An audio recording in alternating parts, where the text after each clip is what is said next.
जय हिंद दोस्तों। खबर खबर पाकिस्तान से कहा, पाकिस्तान के इकोनॉमिक ऑफेंसेस के मामले में कि दुनिया में जिस तरीके से एक मामला चल रहा है, और मामला ये है कि दुनिया में तीन चीज़ों को आजकल एक दूसरे के साथ जोड़कर देखने की कोशिश की जा रही है, जिसमें एक तरफ दोस्तों, इस टॉपिक को शुरू करने से पहले आपसे रिक्वेस्ट ये है कि प्लीज़ हमारा चैनल लाइक करें, सब्सक्राइब करें, शेयर करें, बेल आइकन दबाएं ताकि जल्दी से जल्दी हमारे इस वीडियो की इन्फॉर्मेशन आप तक पहुंचे। आप जब लाइक बटन दबाते हैं तो हमारे को एक मोटिवेशन मिलता है, और जब आपके रिकमेंडेशन से सब्सक्राइबर्स बढ़ते हैं तो दोस्तों हमारे को और ज़्यादा आपने आपके सब्सक्राइब करने या आपके रिकमेंडेशन से जो सब्सक्राइबर्स बढ़ते हैं उससे हमें मोटिवेशन मिलता है और ज़्यादा मेहनत करने का मन करता है।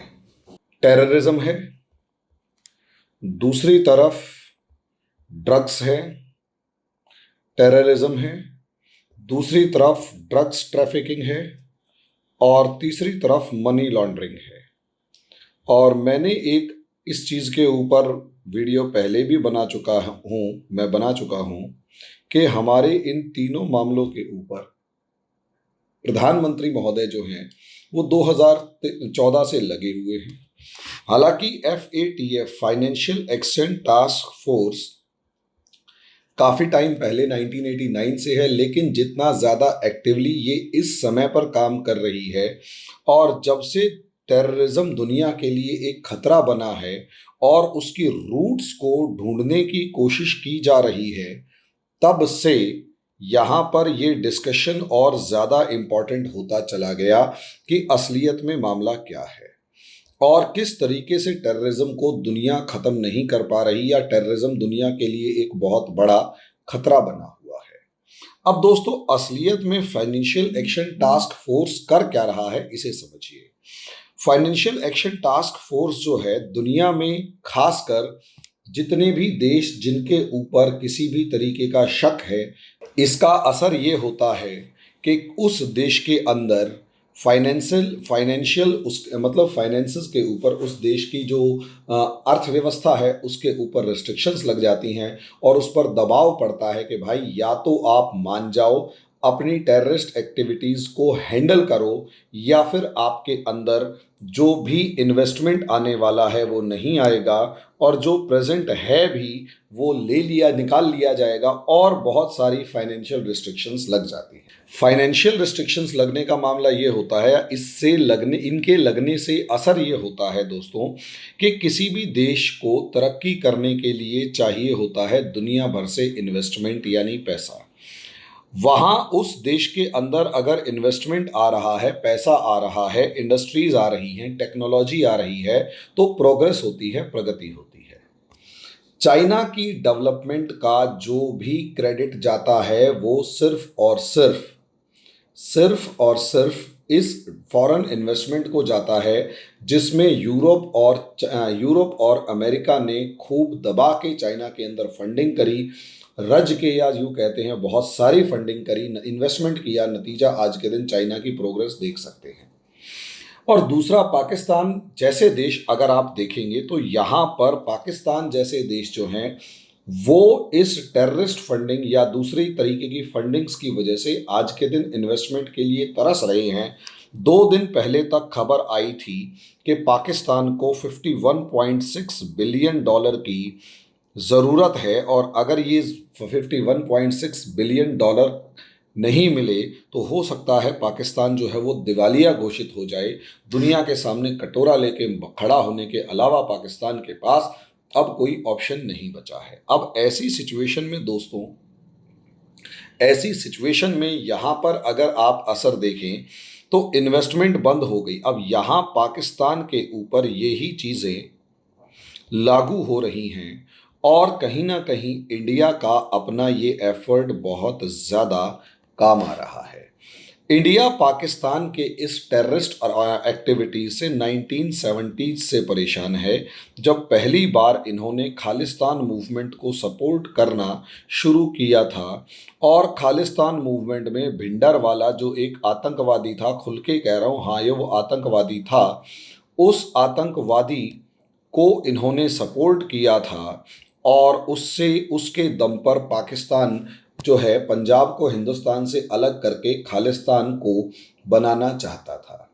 अब ऐसे में इस 1970s में भले ही भंडरवाला कामयाब नहीं हो पाया, लेकिन अगला टारगेट 1980s के अंदर और खासकर 1989 ऑनवर्ड में कश्मीर को जिस तरीके से टारगेट किया और कश्मीर में टेररिस्ट फंडिंग करी, 1989 से अगर आप देखें तो अप्रॉक्सीमेट 2021 यानी आज तक इंडिया पाकिस्तान की इन हरकतों से परेशान है।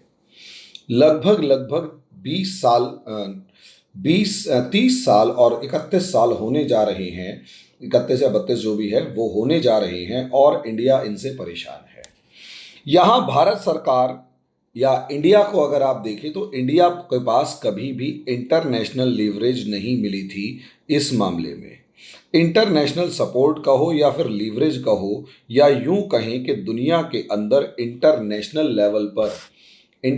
लेवल पर दुनिया के अंदर कोई ऐसा या इंडिया का वो रुतबा नहीं था कि दुनिया इंडिया की बात सुने। क्योंकि अगर आप देखें 1990s के अंदर यानी 1990s के अंदर और यहाँ तक कि 2000s के अंदर भी, खासकर 1990s में जब पाकिस्तान इंडिया के अंदर टेररिज्म एक्सपोर्ट कर रहा था, याद कीजिए उस टाइम पर इंडिया के अंदर पॉलिटिकल क्राइसिस था। पॉलिटिकल क्राइसिस का मतलब ये इंडिया में इतना ज़बरदस्त राजनीतिक संकट था कि कुछ कहने की हद नहीं, हालात बहुत खराब थे। आयाराम गयाराम की सरकारें थी, कब सरकार आएगी और कब सरकार गिर जाएगी, 5 साल पूरे करेगी या नहीं करेगी, या जो सरकार बनेगी भी और 5 साल रहेगी भी वो पूरे 5 साल क्या डेवलपमेंट के काम करेगी या फिर सिर्फ और सिर्फ वो कोशिश करते रह जाएंगे कि इंडिया के अंदर अपनी सरकार को बचाए रखे। तो वो राजनीतिक संकट गजब लेवल पर इंडिया के अंदर था और उसी के साथ आप इकोनॉमिक क्राइसिस से भी गुजर रहे थे और इकोनॉमिक क्राइसिस के अंदर हालात ये थे इंडिया के कि 14 दिन के पैसे बचे हुए थे। आज जो हालात श्रीलंका के हैं, आज जो हालात पाकिस्तान के हैं, एग्जैक्टली यही हालात इंडिया के भी उस टाइम पर थे। सोना गिरवी रख के इनको अपनी इज्जत बचानी पड़ी थी। इकोनॉमिक क्राइसिस के बाद अगला पार्ट अगर मैं यहाँ पर देखूँ तो इंडिया जो है वो इंटरनेशनल आइसोलेशन झेल रहा था, क्योंकि इंडिया का जो सबसे बड़ा देश या सबसे बड़ा और ताकतवर जो दोस्त था वो इस समय पर कमज़ोर होकर डिसइंटीग्रेशन हो चुका था। यूएसएसआर जो है, जो इंडिया का सबसे इम्पोर्टेंट दोस्त था, वो डिसइंटीग्रेट हो चुका था, 15 देशों में टूट चुका था, हालात उसके भी खराब थे। नतीजा उसका ये है कि इंडिया का कोई दोस्त नहीं था, कोई यारा प्यारा ऐसा कोई देश नहीं था जो इंडिया को सपोर्ट कर सके। और ऊपर से अगर आप पाकिस्तान को देखें तो पाकिस्तान उस टाइम पर इतनी ज़्यादा लीवरेज में था कि कुछ कहने की हद नहीं। पाकिस्तान को पूरा यूरोप और अमेरिका दोनों के दोनों शाबाशी दे रहे थे। अमेरिका और यूरोप दोनों के दोनों शाबाशी दे रहे थे, इतने ज़्यादा खुश थे क्योंकि पाकिस्तान ने फर्स्ट अफ़गान वॉर के अंदर जो 1979 से लेकर 89 तक चला, इसके अंदर पाकिस्तान ने खुलकर अमेरिका और यूरोप की मदद करी और इसका रिवार्ड पाकिस्तान को ये मिला कि एक तो इन्वेस्टमेंट ज़बरदस्त लेवल पर थी, पर कैपिटा इनकम पाकिस्तान की अल्टीमेट लेवल पर थी, पैसे की कोई कमी नहीं थी, और उसके बाद मिलिटरीली पाकिस्तान जो था वो बहुत ज़्यादा स्ट्रॉन्ग था। और सबसे बड़ी बात ये कि पूरी दुनिया, खासकर जितने भी पावरफुल देश थे, उनका इंटरनेशनल सपोर्ट हमेशा से पाकिस्तान के साथ, उस समय पर पाकिस्तान के साथ था। और यही रीज़न है कि पाकिस्तान से ये लोग इतने ज़्यादा खुश थे कि की टू अफ़गानिस्तान की जो की थी या अफ़गानिस्तान की जो चाबी थी वो इस समय पर पाकिस्तान को दे दी गई थी और ये कहा गया कि अफ़गानिस्तान को तुम संभालो, हमें सिर्फ यहाँ से रिसोर्सेज वगैरह निकालने में मदद कर देना। यानी पाकिस्तान जो था वो अपने हाईएस्ट पर था, सबसे ज़्यादा ऊंची पीक पर था। उसके बाद उस लेवल पर पाकिस्तान आज तक तो कभी पहुंच नहीं पाया, उसके बाद लगातार गिरता ही चला गया। और दूसरी तरफ इंडिया जो था वो अपने लोवेस्ट पर था, अपने सबसे निचले स्तर पर था। बस यही फर्क जो है हमारे को समझना पड़ेगा, यही फर्क हमारे को करना पड़ेगा कि असलियत में मामला क्या है। यहां पाकिस्तान हाईएस्ट पे था, इंडिया अपने लोवेस्ट पे था, और यही रीजन है इंडिया ताकत को सब सलाम करते हैं और कमजोर को कोई नहीं पूछता। ये समझ लीजिए, ताकत को हर कोई सलाम करता है और कमजोर को कोई नहीं पूछता। इंडिया उस समय पर अपने सबसे निचले स्तर पर था। यही रीजन है इंटरनेशनल लेवल पर इंडिया चीख चीख कर कह रहा था कि मैं टेररिज्म से परेशान हूं, पाकिस्तान मुझे परेशान कर रहा है, दुखी कर रहा है। हिंदुस्तान की कोई सुनने वाला नहीं था, क्योंकि हमारे नेता अपनी अपनी ढपली बजाकर अपने छोटे छोटे इंटरेस्ट्स के लिए एक वोट तक के अंदर सरकार गिराने की बेशर्मी से पीछे नहीं हटते थे। याद कीजिएगा, हमारे देश के एक प्रधानमंत्री को अपनी एक वोट के लिए गद्दी गवा मतलब सीट गंवानी पड़ी थी, सरकार गिरानी पड़ी थी एक वोट से, जबकि वो अपने समय के कद्दावर नेता थे। उनसे बड़े कद का नेता उस समय पर कोई मौजूद नहीं था, और वहां जहां पर उन्हें समर्थन गिनना पड़ रहा था, बैठे बैठे रो पड़े थे। इस तरीके की राजनीति हमारे देश में उस समय पर चल रही थी, और पाकिस्तान उस टाइम पर सबसे ज़्यादा ताकतवर देश था। और कश्मीर के अंदर हालात इस हद तक थे कि पाकिस्तान ने यहाँ पर टेरर फंडिंग की। अब आप सोच कर देखिए, पाकिस्तान ने यहाँ पर टेरर फंडिंग की, और इस टेरर फंडिंग का असर ये था कि हमारे एग्जोडस ऑफ कश्मीरीज हुआ, यानी काश्मीरी पंडित्स को भगा दिया गया। और वहाँ से इंडिया के अंदर जो रेपरकेशन शुरू हुए, हिंदू मुस्लिम कॉन्फ्लिक्ट शुरू हुए, उसके बाद चाहे बाबरी डेमोलिशन हो चाहे कुछ भी, मेरा पर्सनल मानना ये है कि बाबरी डेमोलिशन असलियत में कश्मीरी पंडित्स के एग्जोडस का ही आउटकम था। क्योंकि हिंदू समाज के अंदर पहली बार ऐसा लगा कि हमें बदला लेना है या कुछ भी लेना है, और इससे हमारा जो सोशल फैब्रिक था वो बर्बाद होता हुआ नजर आया। ये टेरर फंडिंग असलियत में, यानी टेररिस्ट्स को as a tool were used by Pakistan. Pakistan ने दुनिया के अंदर टेररिज्म को, खासकर दुनिया को टेररिज्म को एक टूल की तरह इस्तेमाल करना सिखाया कि कैसे आतंकवादियों को एक हथियार की तरह इस्तेमाल किया जा सकता है। जब आतंकवादियों को हथियार की तरह इस्तेमाल करने की ट्रेनिंग दे दी गई या एग्जाम्पल दे दिया गया, तो इसी टेररिज्म एज अ टूल इस्तेमाल किया गया 9/11 attack on America. 9/11 attack on America, America के ऊपर 9/11 का हमला कर दिया गया। और इस 9/11 के हमले को अगर आप मोटे तौर पर उठाकर देखें, 9/11 का जो अटैक था, 9/11 का जो हमला था, उसे अगर आप उठाकर देखें तो आपको खुले तौर पर समझ में आ जाएगा। 9/11 जो अटैक था वो असलियत में टेररिस्ट अटैक था, अमेरिका के सीने पे सबसे बड़ा हमला था। उसके बाद अफगान वॉर शुरू हुआ, और पहली बार दुनिया को समझ में आने लगा कि जिस परेशानी से भारत गुजर रहा है, जिसे वो इंडिया टेररिज्म कह रहा है, और जो यूरोपियन वर्ल्ड जिसे वॉर ऑफ इंडिपेंडेंस कहकर पल्ला झाड़ने की कोशिश कर रहा है, असलियत में वो प्रॉब्लम जिसे पाकिस्तान ने जन्म दिया है, वो सिर्फ और सिर्फ इंडिया की नहीं बल्कि पूरी दुनिया की समस्या है। जब आपके ये प्रधानमंत्री, आपके मीन्स मेरे भी हैं, मैं कोई पाकिस्तानी नहीं हूँ, हरियाणा के एक गांव से पैदा हो रखा हूँ भाई।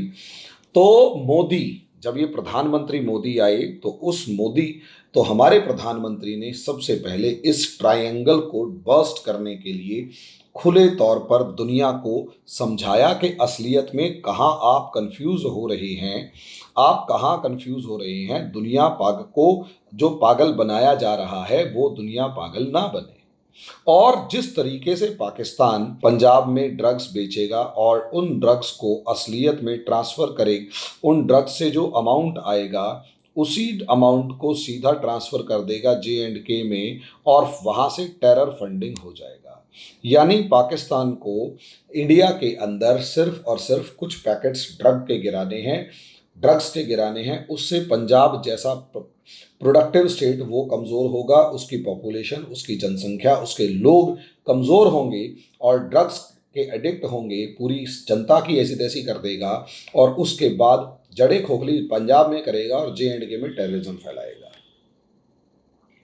इस और उसके साथ साथ ब्लैक मनी का भी यहाँ पर बहुत इंपॉर्टेंट रोल है।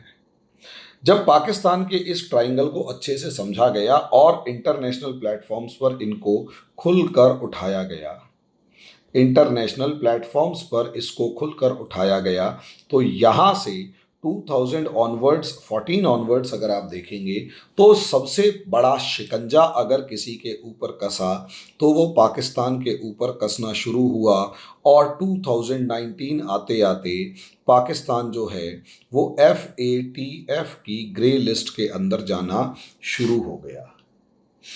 FATF की ग्रे लिस्ट में जाने से एक तरफ तो उसको जो इन्वेस्टमेंट थी वो आनी, जो भी थोड़ी बहुत थी वो आनी बंद हो गई। दूसरी तरफ इन्वेस्टमेंट के साथ साथ अगर आप पाकिस्तान को देखेंगे तो वहाँ पर जो फॉरेन एड अगर मिल रही थी तो वो फॉरेन एड मिलना बंद हो गई।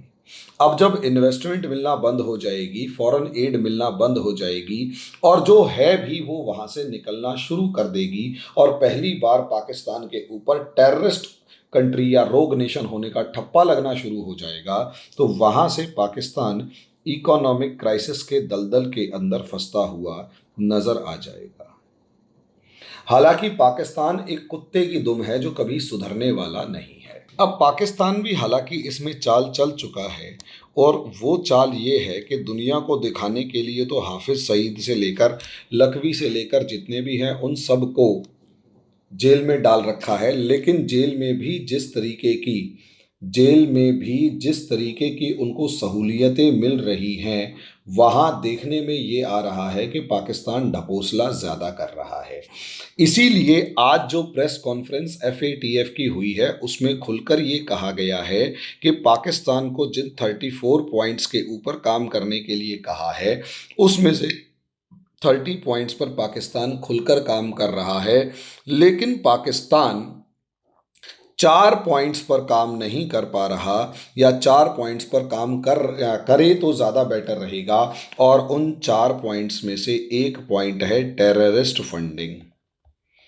अब आप सोचकर देखिए, यहाँ पर ये टेररिस्ट फंडिंग का मामला है तो FATF के अंदर पाकिस्तान पर अभी भी दबाव बनाने में भारत कामयाब हुआ है, भारत सरकार कामयाब हुई है कि भाई पाकिस्तान अभी भी टेररिस्ट फंडिंग कर रहा है और पाकिस्तान कश्मीर के अंदर जो भी आज के दिन समस्याएं हैं, हमारे लोकल्स कॉमन मासेस मारे जा रहे हैं, उसके लिए पाकिस्तान जिम्मेदार है। और इसी वजह से इंडिया इस सिचुएशन में कामयाब हुआ और पाकिस्तान को अभी भी FATF की ग्रे लिस्ट के अंदर डाले रखा गया है।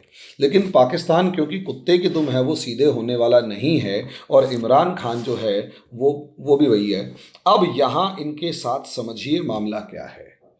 पाकिस्तान ने बहुत ही ज़बरदस्त चाल ये चली है कि असलियत में पाकिस्तान ने अफ़गानिस्तान के अंदर अपना डेरा जमाया है और जितने भी अपने टेररिस्ट ग्रुप्स हैं उन्हें उठाकर अफ़गानिस्तान भेज दिया। इससे क्या होगा, पाकिस्तान अपने यहाँ पर सब कुछ साफ़ सुथरा स्वच्छ पवित्र दिखाने में कामयाब होगा। यानी ट्रेनिंग कैंप्स जो चलेंगे वो अफ़गानिस्तान में चलेंगे, जो भी उनकी फंडिंग होगी वो अफ़गानिस्तान में होगी, पैसा जो जा रहा होगा वो अफ़गानिस्तान जा रहा होगा और पाकिस्तान अपने आप को प्योर या फिर वाइट दिखाने में बहुत ज़्यादा कामयाब होता हुआ नज़र आएगा। और अगर पाकिस्तान अपने आप को साफ़ सुथरा पवित्र या साफ मतलब वाइट दिखाने में अगर कामयाब हुआ तो ये इंडिया की बहुत बुरी हार होगी। लेकिन मुझे नहीं लगता इंडिया वहाँ पर इतना ज़्यादा अकेला या कमज़ोर पड़ रहा है। अब इंडिया ने जो अपनी चालें चलना शुरू किया है, हो सकता है आने वाले समय में आपको और हमें खबरें मिले कि भाई इस बार पाकिस्तान की वो धज्जियाँ उड़ाई हैं कि कुछ कहने की हद नहीं। पाकिस्तान दोबारा अफ़गानिस्तान में फँस गया है और दोबारा अफ़गानिस्तान से धुआँ उठ रहा है और जलने की बू आ रही है। उसके ऊपर समय के अनुसार डिस्कशन करते रहेंगे। अभी की मोटी मोटी इन्फॉर्मेशन ये है कि पाकिस्तान जो है दोबारा से FATF के अंदर शामिल रहेगा। और मज़े की बात यह है, इस बार इसका दोस्त टर्की भी उसका साथ देने के लिए वहाँ पर पहुँच चुका है। इसका एक मैं सेपरेट वीडियो बनाऊंगा। अभी के लिए दोस्तों इतना ही। धन्यवाद।